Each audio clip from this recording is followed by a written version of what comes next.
talent in the world. All the talent in the world. My question is, their head coach, Freddie Kitchens, does he have what it takes to put this all together and make this shit work? And that is where I put the pause button with Cleveland. Because I've seen this before with this exact same franchise. Where Cleveland, they had, this is like probably like 10, 11 years ago. Derek Anderson had some crazy season. This was when they had fucking Braylon Edwards and Kellen Winslow Jr. And they was making, that season they had an unexpected season where they won like 8, 9, maybe 10 games. I forgot what it was. They go into the next offseason, go all in with free agent signings, and they made all these big splashes, and all the hype was there with Cleveland again. And they fell flat on their fucking faces. And this is what Cleveland does. It's just a terrible franchise. And recent memory has been a terrible franchise since they came back into the NFL, 20-something years ago. So I say hit the pause button. Don't everybody jump on the bandwagon. Don't just crown them yet, because they got to do it on the field. And it's not like that teams are just going to lay down and let them just run up 30, 40 points on them a game. Now, they still got to go and play Pittsburgh Steelers. They still got to go and beat the Baltimore Ravens. Cincinnati's no easy game in the division. New England, New England's, man, division games is tough. I don't care how butt you is. Honestly speaking, every time we play Tampa, it's work. I just feel like the only person there left is New England. You got to dethrone the champs. You talk about in the AFC, right? In the AFC, you got to dethrone the champs. Oh, you cannot sleep on Indy, man. I honestly, man, I'm a firm believer of you got to dethrone the champs. You can't sleep on Indy. You can't sleep on Denver. You can't sleep on the Chiefs. You can't sleep on. Shit, there's mad teams you can't sleep on. But like we watched the Andy Reid era. Quite frankly, get to you the can't playoffs and never make it. Like, you just can't get over that hurdle. Oh yeah, I said that. He had so many. I said that I don't like him as a head coach. Just think back to the Donovan McNabb era. Like, they've been so set. You've had every piece every single time he's gotten to that time, and he just can't get over that hurdle. This is why I don't count the Chiefs yet. Like I said, honestly speaking, to dethrone the champs, there's only one champ. That's in the AFC, excuse me, and that's been them Patriots. That's fair. And I hate I hate saying it. Now, don't get me wrong, I hate saying it, but to be honest, man, it's just a race to get to them. So this is the thing, though. All right, I understand your sentiment on that one. Mm-hmm. The team to beat in the AFC is New England, and it's going to be New England as long as you have Bill Belichick and Tom Brady. Greatest two minds ever. You know what I'm saying? Put together. But to Ed's point, there is several other teams that they do have to go beat that have been together with their head coach and quarterback for years. So they have that continuity. They have that chemistry. This is a brand new team Cleveland's going to be putting out on the field. True. So they gotta work that. They gotta get these players acclimated, and they're professional. So they're gonna do it. But I just, to me, like, these moves made Cleveland fun to play with on Madden next year. Absolutely. More than anything. That's it. More than anything. But they're gonna be fun as fuck to play with on Madden. I'm not gonna lie. If I play Madden, I'll be running with Cleveland.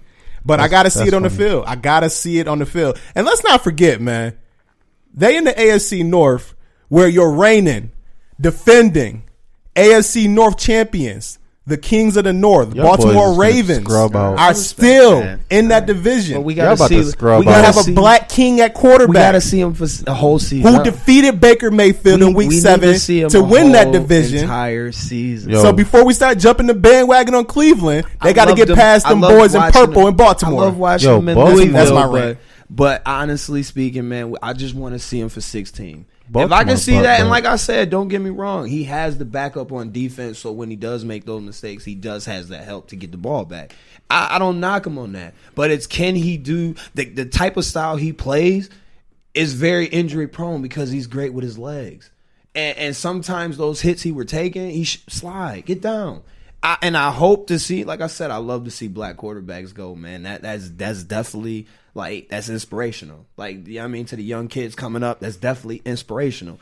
But I gotta see it for 12, man. Like I said, Pat Mahomes, he's proven. He did it for 16. He got him there. Like I said, I don't think it fell on him. That's Andy Reid, man. He got to get something in that era to get them over that hurdle. Like I said, Baltimore is definitely that defense, man. I love the way they play. I love the way they play, man. I respect that. But yo, can they stop them boys in the cold, man? Let's go. Like, cause Baker, he's a young. He's proven.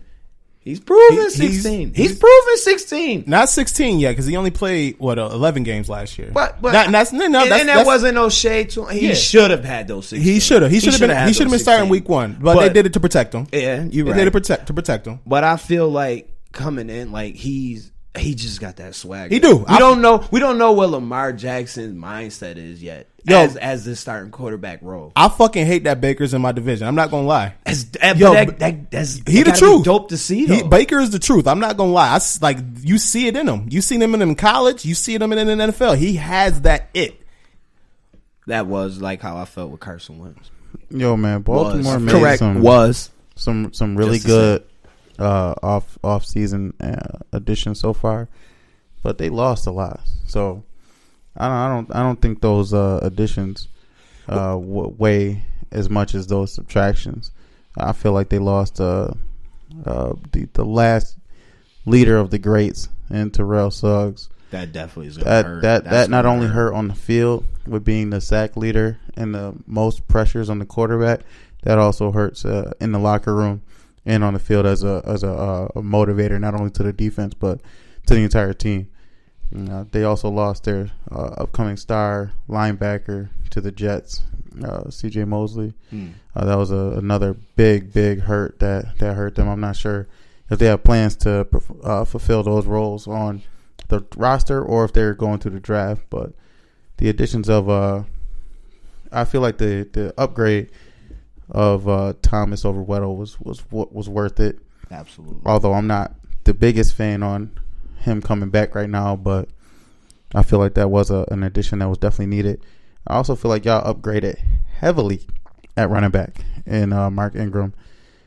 Really happy to see that he can go back and go somewhere where he can possibly get the full at least 1-2 role, be that dominant back that he was. It's gonna be that division is still gonna have a tough road ahead of them. It's not like they didn't do good. It's not like Pittsburgh didn't do good without Le'Veon Bell last year. You know, it's not like. But it's no way. Now. I mean, yeah, we got to see if Juju can be that number one guy. You know, that's a big question. They did sign Dante Moncrief, who's not the greatest, but you know he's a nice little complimentary receiver. And if you look at the past, I say 8-9 years, homegrown talent receiver wise, Pittsburgh, they've been fantastic at ever since like Hines Ward, Antonio Holmes, Antonio Brown. Like they always find them.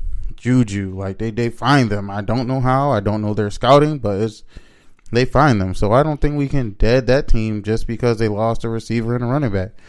I really feel like that's still going to be a division I just feel like now it's just completely up in the air instead of just a 2-team race. I agree. I don't think, like, you see it as soon as that trade happened, as soon as the moves Cleveland made, everybody pretty much crowned them as division winners. And they got to slow down and with saying that. that they're going to be competing with New England for the AFC Championship, which I understand why you would jump to that conclusion because like the moves that they made is crazy. I'm not going to lie.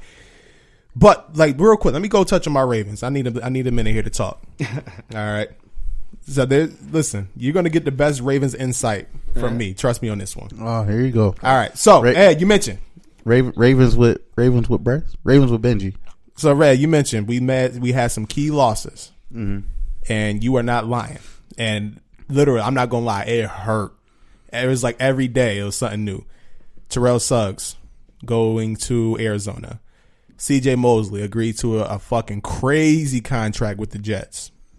Congratulations to them. He got the bag. That boy, I'm happy as fuck. He got like for him. 84? 85 million, 5 years, 85. He got the bag. He's averaging $17.5 million per season. Ooh. Shout out to CJ. You earned your money, bro. I'm happy for you. That's defensive side. That's crazy. Eric Weddle, we cut him. He moved on to LA. Hopefully he can go and compete in the NFC with them. We lost Zendarius Smith, who was our leading sack pass rusher last year. Zendarius Smith lost him to Green Bay. He got another crazy contract, 5 years, $60 million. Congratulations to him. But every year, this is what happens to my Baltimore Ravens. Literally every year. Baltimore, see, the thing with the Ravens, and I expect it every year, we're so good at drafting and developing players throughout their career that, you know, the last year of their contract, they go out and ball out, and they become too rich for our blood. So we got to pick who we give these big contracts to. And shout out to Ozzie Newsome, who retired this season. He stepped back. He's not doing that. No, he's still with the organization though. He's retired as a GM, but he's like a consultant role. Yeah. So he'll be there like once a week or some shit like that. Yeah, I'm not sure how that terms worked out, but he's still there. Yeah, he's there, but he's not the man in charge no more. Yo, don't y'all dude look like a grease ball? Don't disrespect Ozzy. Don't he? No, not Ozzy. Ozzy the black dude. No, the dude y'all got now. Oh, DaCosta. Keep it 100. Eric DaCosta. Don't he? I mean, like he could be like the third guy on an Italian movie, or like The Sopranos, that's like sitting on like the second bench. He might be, so I'm not gonna speak ill on him, man. He ain't about to come and fucking. I start my car up in the morning. Next thing you know, it's bye for me. Yo, Eric DaCosta, you doing a great job, bro. Keep it up. Keep it up, man. But yeah, listen, it happens every year. We lose great talent. Other teams, they go and pick off our team, and it's been happening over since I've been a Ravens fan, since 2000. The Ed Hartwells, the Jamie Sharpers, the Gary Baxters of the world, fucking the Will Demps. Like literally, I could just go on for days just naming names. And they go to these different teams, they get paid, and they don't perform as well as they usually do when they was a Baltimore Raven. And the Ravens, what do? We reload. We don't. That's the thing about the Baltimore Ravens. We never rebuild. We just reload. And it's going to be more the same this year. We lost C.J. Mosley. We already got his replacement on the roster right now, my man Patrick Awasu and Kenny Young, who we drafted in the 4th round last year. Watch out for him. We lost Terrell Suggs and then also Zendarius Smith, our 2 number 1 pass rushers. That's cool. We still got Matt Judon. We still got Tyus Bauer. And we still got Tim Williams. The latter 2 still got more to prove, though, more than Judon. Judon is there. The other 2 still got some more to prove. And then, like you said, we replaced Eric Weddle, who had a really good season last year, with an upgrade. We upgraded the safety position in Earl Thomas, as long as he could come back healthy, which I fully expect him to do. And on top of that, we was able to add a good running back in Mark Ingram. So now we have a 3-headed monster in that backfield between him, Gus Edwards, and Kenneth Dixon. I really like that rotation to go with Lamar Jackson. So anybody that's counting out the Baltimore Ravens, you don't watch Ravens football. It happens every year. This is what happens. We go out, we rebuild, we reload, we go out and draft more talent, we make key signings, and then we go and compete, and we're typically there when it comes to the end to be the division winners. And that's what good teams do. You know what? That's the one thing about free agency, and I'm not sure if y'all noticed a trend. The teams that usually makes the craziest free agency splashes are usually bad teams. And they are bad teams because they do a terrible job at drafting their talent, developing their own talent, and keeping their own talent, i.e. the Cleveland Browns, the New York Jets, making crazy free agent splashes right now. And those teams over the last 10 plus years have been bad. The Buffalo Bills, no offense to my Bills fan out there, but that's another example. I'm just saying it happens. But a lot of the teams you just said never had a nucleus of a quarterback, though. That's a fact. That's where it starts, too. That's where it starts. And that's the difference, like I said, with the Cleveland Browns, though. They actually have the quarterback. They're not going into the season like, hey, who's going to be that number 1 guy? They already have that number 1 guy. And now to know, like, hey, we got 2 almost number 1 receivers and a number 1 tight end with 2 running backs. Not to mention, we got 1 coming after 8 games. That is crazy. But you know what else they got? That is crazy. They got a new head coach. Yeah, but honestly, that we don't know nothing about. Honestly speaking, though, well, he was the guy. It's that was not the head coach, right? Exactly. Or QB it's coach. all about that. The offensive coordinator, right? If the offensive coordinator can get with Baker and actually use his game and let him obviously run that type of college offense that he's comfortable with, think about it, man. He got 1 on each side and somebody in the middle. Yeah, that's normally the hardest thing, to get that 1-2 punch. plus a check down guy, plus a fucking all-star running back when he comes back, a superstar running back, and he can catch out the backfield. Yeah. That's the crazy thing about just think about this. If Kareem Hunt was with the Chiefs, do they not win the Super Bowl? They probably get to the Super Bowl. I think they might have won. They probably did. Honestly.